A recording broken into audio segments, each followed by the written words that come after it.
क्या भगवान को चुराया जा सकता है?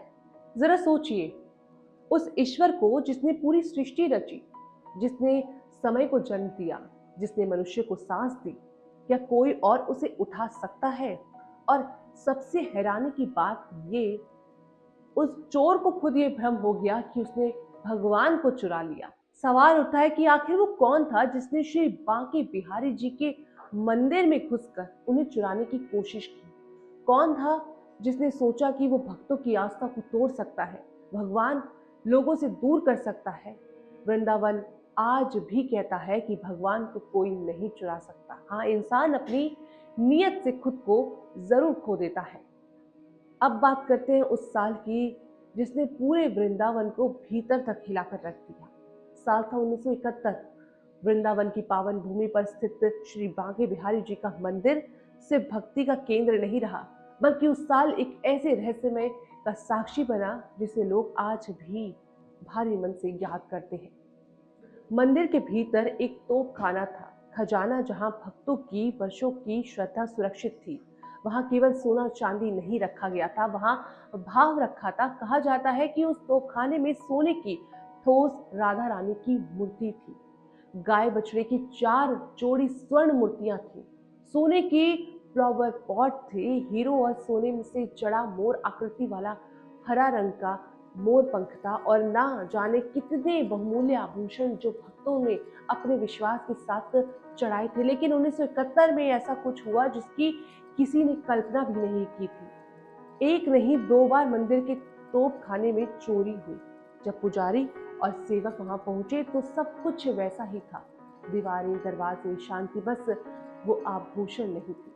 कोई जबरदस्ती नहीं, कोई तोड़फोड़ नहीं, जैसे कोई आया और चुपचाप सब ले गया। धीरे धीरे ये खबर पूरे वृंदावन में फैल गई। लोग स्तंभ थे, किसी को विश्वास नहीं हो रहा था कि ठाकुर जी के घर से कोई चोरी कर सकता है। जांच शुरू हुई। लोग पूछते थे कि कैसे पता चला, कैसे मालूम हुआ, क्या क्या गया। पुराने अभिलेख, भेंट की सूचियां, सेवकों की स्मृतियां सब सामने आने लगे। तब पता चला कि चोरी सिर्फ सोने की नहीं हुई, बल्कि उस विश्वास की हुई थी जो लोग मंदिर को अडिग मानते थे।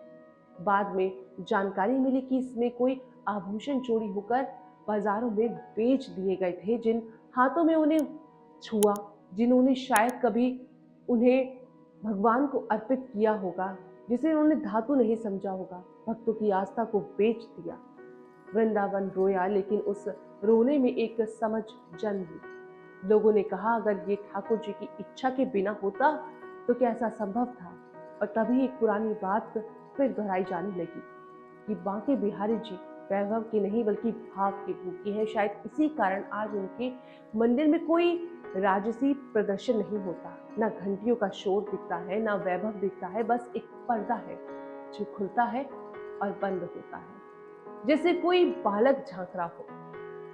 प्राचीन मान्यताओं में कहा जाता है कि जब मंदिरों में आडंबर बढ़ जाता है, जब भक्ति से ज्यादा समम जब भक्ति से ज्यादा संपत्ति प्रमुख हो जाती है, तब ईश्वर संकेत देते हैं। तभी लीला से, कभी घटनाओं से 1971 की वो चोरी वृंदावन के लिए एक संकेत बन गई। उसके बाद सुरक्षा बदली, व्यवस्थाएं बदली, लेकिन सबसे बड़ा बदलाव लोगों के मन में आया।